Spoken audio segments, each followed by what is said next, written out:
Sa Estados Unidos, kung saan mang lugar, saan mang bansa, mga boss chief amo, sir, baka yung 5 milyong bahay, palasyo na po yun. Dolyar ang pinag-uusapan natin, ha?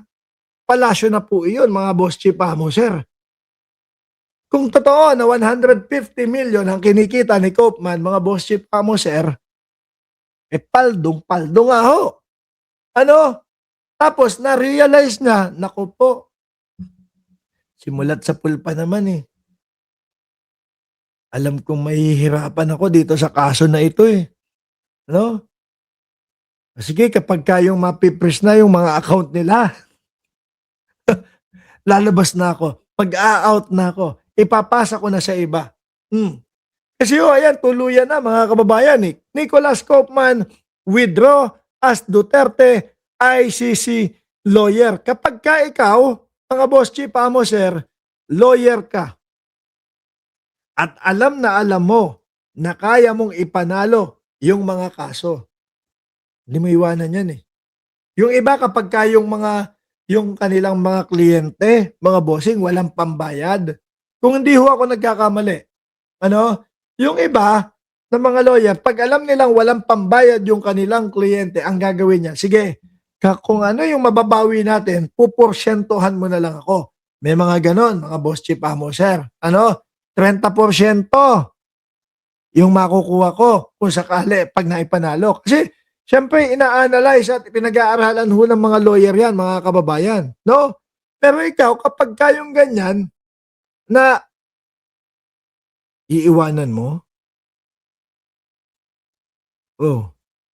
tapos alam mo na dating Pangulo at Vice Presidente yung kanyang anak, magagawa mo pa bang iwanan yung kliyente mo? Hindi. Lalo na't kung alam mo na panalo ka. Di po ba mga kababayan? Ramdam ko, alam na ni Koopman sa sarili niya, walang kapag-apag-asa. Walang kapag-apag-asa yung mga kaso ni dating Pangulong Duterte na maipanalo, mga bossing. Oo, kasi simulat sa pulpa naman ho, mga kababayan, yung mga naging estilo ni Koopman, biruin mo, interim release. Ano pa, yung hindi daw pwedeng isinusulong na hindi daw po pwedeng tumistigo yung mga testigo kapag walang ID. Puro ganun, no? Pinupolitika, administrasyon ni Pangulong Bongbong Marcos ang nagpapakulong dito kay dating Pangulong Duterte, etc. Pero doon po sa mga dapat isagot, mga kababayan, sa kaso ng dating Pangulong Duterte, wala silang sinagot. Laging sinasabi, pinupolitika. Kaya nakakulong si dating Pangulong Duterte dahil pinipressure ni Marcos yung ICC. Kesyo may mga nalalaman pa sila na binabayaran yung ICC. O di ba? Lahat na ginawa nila. Lahat na sinubukan nila. Ano po? Pero, ang pansin ko sa kanila, kahit na isa doon sa issue doon ng dating Pangulo o doon sa kaso, wala silang nasagot. Puro teknikalidad ang binabanat nila. Ano sabi dito? In light of the aforementioned, in accordance with regulation of the court, I hereby respectfully request leave to withdraw as counsel for Mr. Rodrigo Roa Duterte in the case of the prosecutor Rodrigo Duterte. The lawyer's request is still subject to the ICC trial chambers pre-approval. This is the court that handled Duterte 3 counts of crimes against humanity. At mga kababayan, hindi lang po si Koopman. Kung kagabi, ang balita po, si Koopman ay nag-withdraw na ng kanyang nagwi-withdraw na bilang lawyer ni dating Pangulong Duterte, hindi lang po pala si Koopman, mga kababayan.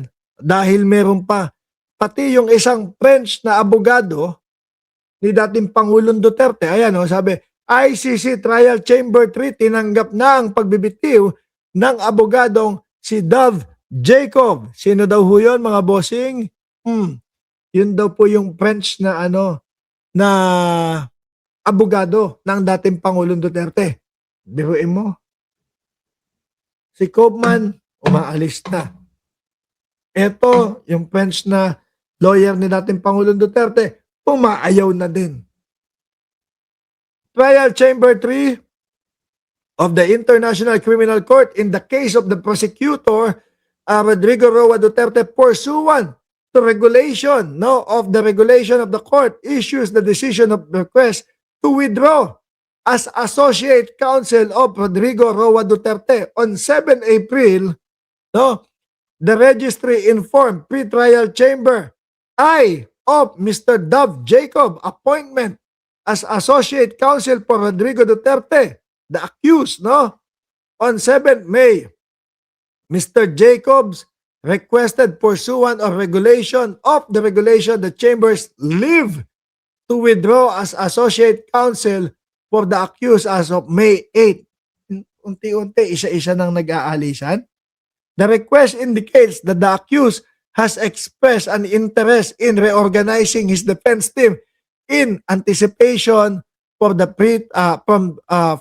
trial phase of this case. Request notes that Mr. Jacobs' withdrawal would not affect the continuity of the accused legal representation which remain assured by lead counsel of existing defense team. Ano na nangyayari sa kanila? Ngayon ho, mga kababayan, ang nakikita ko po dito, si Roque. Nakikita ko, mga boss chief amo, sir, na baka si Roque, mga kababayan. Si Roque, mag-aano yan, magpe-presenta yan. Lagi naman mga bossing di ba? Sasabihin ni Harry Roque, ako na lang. Kasi simulat sa pulpa naman, gustong-gusto ni Roque na siya yung tumayo bilang abogado mga kababayan. At yan, panigurado ko, magpe-presenta yan. Bakit to? Kasi nauubusan na din ng oras, panahon, ito pong si Harry Roque. Yung kanya pong asylum na hinihingi, mga bossing. Di po ba? Mag-iisang taon at 6 na buwan na po, mga kababayan.